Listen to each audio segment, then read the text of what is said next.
সাবেক মন্ত্রী এমপি জননেতা বরকতুল্লাহ বুলু, উপস্থিত আছেন আমাদের একজন প্রিয় মানুষ, যিনি সমাজের যত উপরেই যান না কেন উনি মনে প্রাণে একজন খেলোয়াড় মানুষ, একজন খেলোয়াড়দের সংগঠক, একজন কাব্যপ্রেমিক, একজন গান শোনার মানুষ, সাংস্কৃতিক মানুষ।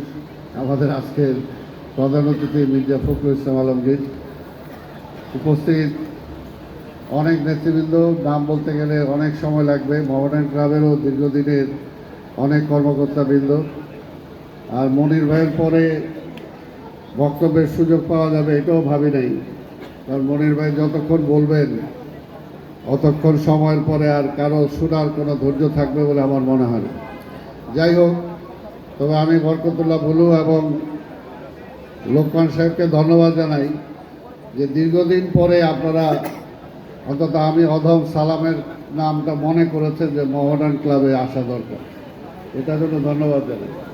দীর্ঘদিন, কারণ মনে প্রাণে ওই যে মনির ভাই যেটা বলছে যে আসলে ক্লাবের সুখেও ছিলাম, দুঃখেও ছিলাম, অনেক ইতিহাসের সাথে জড়িত, কিন্তু মাঝখানে এটা বলতে দ্বিধা নাই যে সপ্তম গ্রেডের লোকরাও দেখলাম যে মোহামেডান ক্লাবের মেম্বার হয়েছে, কিন্তু আমাদের নামটা কেউ কিন্তু সেসব মনে করে নাই।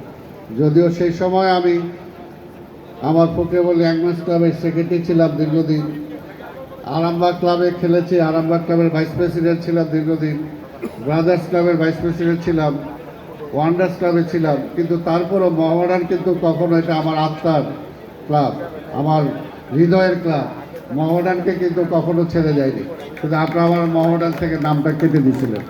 যাই হোক, আজকে যে মনে করছেন সেটার জন্য ধন্যবাদ। তা আমি বক্তব্য দীর্ঘায়িত করব না, আপনাদের সবাইকে বলবো যে মোহামেডান যখন ভালো করে তখন ভালো লাগে, আর যখন খারাপ করে তখন অনেক কষ্ট পায়।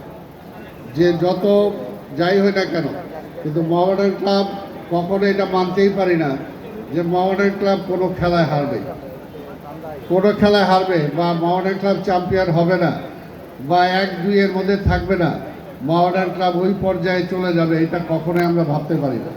কাজেই আমি আশা করব যে বরকতুল্লাহ বুলুর নেতৃত্বে ইনশাল্লাহ মোহামেডান ক্লাব আবার ঘুরে দাঁড়াবে। আর আমাদের যদি কিছুটা ছোটো ছোটো আপনাদের সাথে থাকা, যদিও আমি ওয়ান্ডার্স ক্লাবের সভাপতি, কারণ সেটা আমি ছাড়তে পারি না এই জন্যই যে আমার দীর্ঘদিনের রাজনৈতিক আমার নেতা বলি, আমার সহযোদ্ধা বলি, ঢাকার সাবেক মেয়র সাদেক হোসেন খোকা সেই ক্লাবের সভাপতি ছিলেন। তিনি থাকাকালীন আমাকে ওয়ান্ডার্স ক্লাবের দায়িত্ব দিয়েছিলেন যে এই ক্লাবটা পুরনো ঢাকার ক্লাব, এই ক্লাবটাকে ধরে রাখতে হবে। তো সেই কারণে সেই ক্লাবের সভাপতি আমি এখন আছি, তারপরও মোহামেডান ক্লাব অন্তর থেকে আছি। আরেকটি যেহেতু আজকে সুযোগ পেলাম, আমি সবার মাঝ থেকে আমিনুল হককে, আমাদের ক্রীড়ামন্ত্রী আমিনুল হককে আমি ধন্যবাদ জানাতে চাই যে সে খেলার মানুষ, সেটা আবার প্রমাণ করছে গতকালকে ক্রীড়াবিদদেরকে সম্মানিত করে। আমি বলবো যে সেখানে সে কত টাকা দিছে, কী দিছে সেটা বড় প্রশ্ন না, ক্রীড়াবিদদেরকে সে সম্মান করেছে।